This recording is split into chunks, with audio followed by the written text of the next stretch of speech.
Okay guys, I'm doing something of a review of Raw, mainly due to the fact I want to apologize that I do not have any gump reports recorded. I gotta try and make this as short as possible because I tried before earlier to make this and it was 4 minutes before I even got into the video review or whatever I was gonna do. But I gotta explain why I'm not myself and I might not do a NXT review or a Dynamite review. I'm just not myself. I'm hoping I'll feel alright maybe tomorrow, but I'm not lying. I am not myself. And I'm going to explain it right now, and I may put a timestamp here. Hopefully I'll be under 4 minutes. And I want to make it clear, this is not good. It's gruesome. I'm not going to lie to you. It may upset people. I have depression anxiety, so if anyone has depression anxiety, do not watch this. Skip. I'll put a timestamp in it and just skip this. But I have to explain to people who want to know why I'm upset, and I may just skip the next 2 shows. I might even skip Impact. I don't know. I don't think so, but anyway. Sunday morning, I went to get breakfast. Went around 7:30 in the morning. I do it once in a while. I went out, got some breakfast, got a egg on a hero with some tea. I do that sometimes. As I'm walking home, and it's only in the same block. It's within a block of where I live in New York. And as I'm coming back, that wasn't there before, was a guy sprawled on the floor. The police had just come up. They'd been called, and people were upset, and I didn't know what it was. Sometimes, and I want to make this clear, sometimes in my area during summertime, nearing fall to winter, guys, they get drunk out of their minds, and a lot of times they'll sprawl on the ground sometimes. It's not often, but you'll see a guy just drunk on the floor. He ain't sick. He's not dying. He's just flat out drunk. But this guy wasn't drunk. He looked like he had been stabbed. And in fact, he was stabbed because the ambulance had to be called. Literally within a few minutes of me going back into my apartment, 2 new ambulances came up with a couple of other cop cars, and then it started pouring rain. Literally.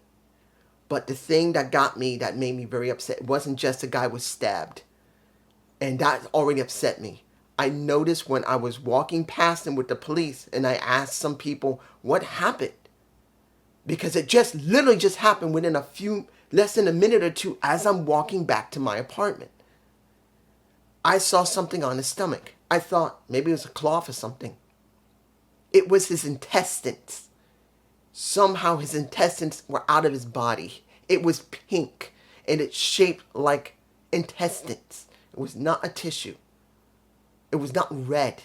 It was pink. That freaked me the hell out. And I'm still freaked about it. I haven't stopped thinking about it. So that's why I didn't record my gump report on Sunday. I just wasn't myself. And today.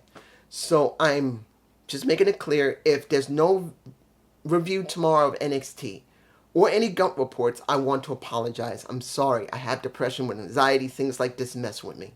And this is almost up to 4 minutes. Ugh. But I had to say it. So I'm just going to talk about some of the stuff here just as best as I can. If I seem distracted, I'm sorry. That's the reason why.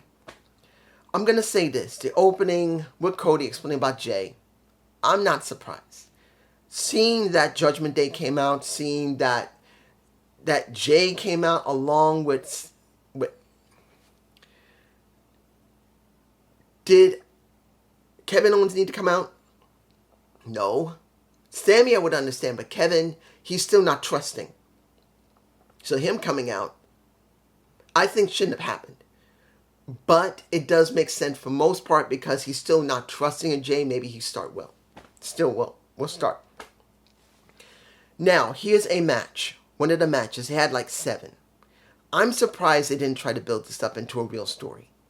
Bronson Reed versus Otis. Now, both of them are pretty big-ass guys. They are not small. They're over 300 pounds, both of them. I would have liked to see a monster versus monster match. I mean, you got the Otis the Monster, and you got Bronson Reed. We just had a singles match, which was not that bad for 2 real big guys who pretty much shaped similarly. I really wish they had gone there with that and made a story, but they didn't. Of course, Reed was going to win, but at least it made some interest in me, that I would love to see these guys go up against each other again, but with a real story. Maybe Maxine, I don't care, Maxine Dupree or something. Now, Ciampa versus Ludwig Kaiser. Good match. Giovanni Vinci messing up the match for Kaiser for Ciampa to win. I don't think it was necessary, but that's just me. Now Gunther's upset at them both, and Kaiser now is responsible for Vinci. If Giovanni Vinci screws up, he's going to blame him. If he screws up, he's going to blame him. He's going to blame Kaiser all around. I don't know if this is good for Imperium, but this is what they're doing. Tegan Nox versus Natalya, which was an extremely short match. Short. And this was about trying to get Tegan Nox set up so she can have a match with Becky after No Mercy. And using Natalya to put over Tegan Nox, who has not been seen on TV for months. It's sad how badly the product has been booked for the women. That you have to use Natalya, who just lost to Becky, to put over Tegan, who herself has not really been booked better either. It's just sad to see that that's the best they can do. But at least it is something, but I don't agree with it. The North American title, Dom versus Dragon Lee, where Dragon Lee looked very good on TV for the main show.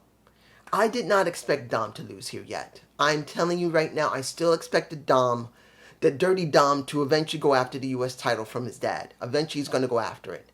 But I do believe they want to leave it on him right now because of all the changes that have just happened in the company. As you already know, a lot of people left. So they're not going to shift everyone away from what they're doing right now. At least not yet. They're not bringing a whole bunch of NXT people up. At least not yet. Maybe Survivor Series. But Dragon Lee, I doubt he's coming to the main roster now. But this is a test for him. Dragon lost. I'm not surprised. He lost clean. Almost clean. He did get his nuts hurt on the ring rope. But Dom won. Set it up for Mommy, saying, "This is for you, Mommy," who's supposed to have bruised ribs because of Nia Jax. And let's get to that. Nia Jax with a Michael Cole in the damn ring. Really? Guys. You can hear, literally, the way they set everything up for Dirty Dom when he was out there with Judgment Day. They did the same thing for Nia Jax. And she sounded so rehearsed, so boring. She's not a great talker. I'm not always against her. Sometimes she can do the job and talk.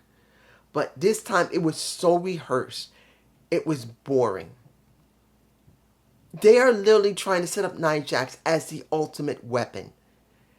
And when you see Zoe Starks having to come out and having to job for her, and the fight was fine. She said, "Oh, you jumped me, you squashed me, fine. Let's see you do it to my face." Fine. That was all right. It was done correctly. But when we see a match with Nia Jax and anyone, I'm scared. I'm worried about anyone getting hurt. I am telling you now, I'm not against the actual woman Nia Jax. She's probably a sweetheart. She's probably lovely. She also is very weird because of how she felt about COVID-19. And then getting herself fired, and from what I understand, I think she also got sick at one point. I could be wrong. But the point is, the woman's probably nice. But when you see her in the damn ring, she's not good. She's hurt multiple women for years. And I'm sorry. I don't trust her in the ring. I truly believe that eventually she's going to hurt someone. I don't even know if she's the one who hurt Chelsea Green, who now has a hematoma on her arm. If you've seen NoDQ.com, that was one of the things I was going to do my Gump Report roundup on, that she currently has a hematoma on her arm, and she's getting her lawyers to look at the possibilities of her having that hematoma from wrestling. I'm not saying that's not going to be part of the story, but they wrote it on NoDQ that she got hurt. She's going to legal to find out what needs to be done, which probably nothing, but still. She had a bad, it was right here. And I'm worried that Nia Jax did that. I wouldn't be surprised she did it. But if it was Shayna Baszler or Zoe Starks, that wouldn't be too surprising either. It can happen, but with Nia, it's always a certainty someone gets eventually hurt. Let me give it to you like this. The match with Kofi was not the key here. This was to show that when it comes to Drew McIntyre, he doesn't give two shits anymore. He's not a heel. He just doesn't care anymore. The Miz TV segment was the best thing about it. Him telling Miz, shut up, and everyone was enjoying it. But in the end, seeing that Ibar took out Xavier Woods, then Kofi being distracted, getting Claymore to the face, and then getting his ass whooped afterward, because he got beat up afterward by Ibar. It was about Drew not just looks back and then doesn't stop after that and just keeps going. This was about Drew being a badass who doesn't care anymore. The tag titles. With everybody there. McDonough was there, Cody was there, Jay was there, Dom was there, making sure Judgment Day kept it. And I'm not surprised. There's no way they're going to take those titles off Judgment Day yet. The question's going to be where they're going to go with everybody. I just don't know. I don't. I'm not sure. I just know that it wasn't a bad segment. The fights were not bad. The only thing I hated was WWE doing this. I hate that because it's not dramatic. It's a waste of time. You should let what's going on in the ring speak for itself. You don't need to do something spectacular by zooming in the camera, and then worse yet, Impact Wrestling kept copying it and they did it terrible. Tell me I'm wrong, because they did it terrible. But I will say it wasn't bad.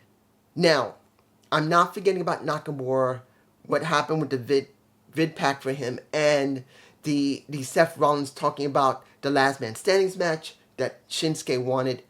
I just want to say this. This is the most best booking I've seen Shinsuke in years. And letting him speak Japanese and doing subtitles is not bad. It actually makes it more dramatic. Now, not everyone's going to agree with that, but that's how I feel about it. It's not that bad. I truly believe that this is the right thing to do for Shinsuke. And setting it up for the Last Man Standing match, making it clear that Seth does have a bad back in real life, and that he cannot just back away from it because his family would be ashamed of him if he just didn't give his all. So at least they are making sure Shinsuke looks good, and they're trying to make it dramatic for well, let me give it to you like this. I don't know who's going to win the title, but at least they are booking it pretty well to make it mean something. So this show was not bad. It wasn't. I do not care about Nia Jax.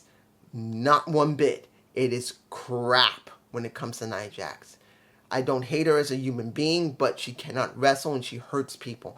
And now they're trying to push her because they didn't fix the women's division. It sucks. But that's just me. Peace.